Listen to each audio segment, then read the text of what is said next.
আওয়ামী লীগের মতো একটি বৃহৎ রাজনৈতিক দলকে নিষিদ্ধ করার মাধ্যমে তাদের সমর্থক বৃহৎ একটি জনগোষ্ঠীকে রাজনৈতিক, সামাজিক, অর্থনৈতিক কর্মকাণ্ড থেকে দূরে রাখা হয়েছে। এই বিশাল জনগোষ্ঠীর মৌলিক রাজনৈতিক অধিকার বহাল না করলে রাজনৈতিক স্থিতিশীলতা অর্জন সম্ভব হবে না আমরা মনে করছি। আওয়ামী লীগের সমর্থকদের রাজনৈতিক অধিকার আইনগতভাবে হরণ করা হলে এবং তাদের স্বাভাবিক জীবনযাত্রার জের জুলুম এবং নির্যাতন নিপীড়নের মাধ্যমে দমন করে রাখা হলে এই বিরাট জনগোষ্ঠী সবসময় তাদের অধিকার আদায়ের সংগ্রামে সক্রিয় থাকার চেষ্টা করবে। ফলশ্রুতিতে রাজনৈতিক স্থিতিশীলতা বাধাগ্রস্ত হওয়ার আশঙ্কা থাকবে।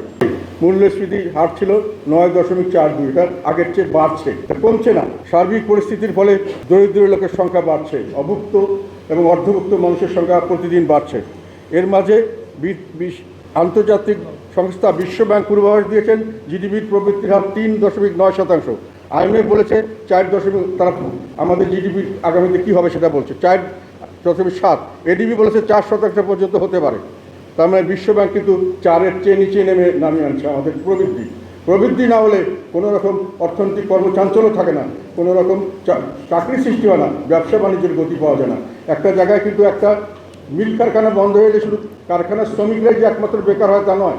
এই কারখানার উপর ভরসা করে আশেপাশে ওষুধের দোকান, রিক্সাওয়ালা, শ্রমিক, এমনকি কসমেটিক্সের দোকান সব কিন্তু বন্ধ হয়ে যায়।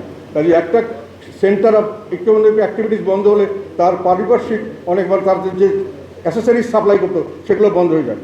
তো অনেক ইন্ডাস্ট্রি এইভাবে বন্ধ হয়ে যাচ্ছে। তো অর্থনীতি চাঙ্গা করার জন্য উপরোক্ত আর্থসামাজিক পরিস্থিতি উন্নয়ন এই মুহূর্তে জরুরি প্রয়োজন। এই জন্য এটা যদি উন্নয়ন করতে চাই তাহলে এই মুহূর্তে আমার জরুরিভাবে প্রয়োজন রাজনৈতিক স্থিতিশীলতা।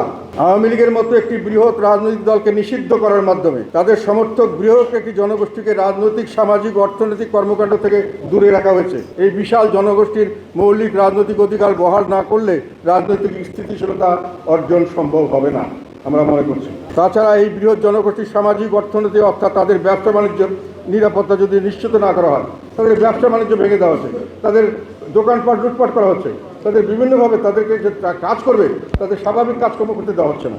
ফলে এটা একটা বিরাট একটা জনগোষ্ঠীকে আমরা কিন্তু ইকোনমিক অ্যাক্টিভিটিস থেকে বাইরে রেখেছি। আমরা সামাজিক তাদের যে সামাজিক অ্যাক্টিভিটিস তার থেকে বাইরে রেখেছি।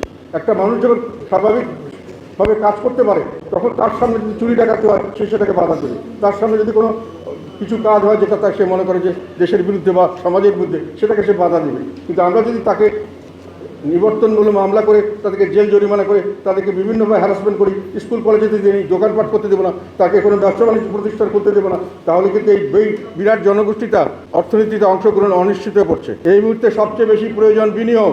আমাদের দেশে বিনিয়োগ আসলেই কর্মচাঞ্চল্য আসবে, কর্মচাঞ্চল্য শুরু হবে এবং কর্মসংস্থান হবে এবং সামনের দিকে অর্থনীতি এগিয়ে যাবে, মানুষের হাতে টাকা আসবে, তখন মানুষের দেশের জন্য কর দিতেও কোনো সমস্যা হবে না, করও পাওয়া যাবে। কিন্তু সেখানে আমরা রাজনৈতিক স্থিতিশীলতার জন্য বিনিয়োগ অত্যন্ত জরুরি।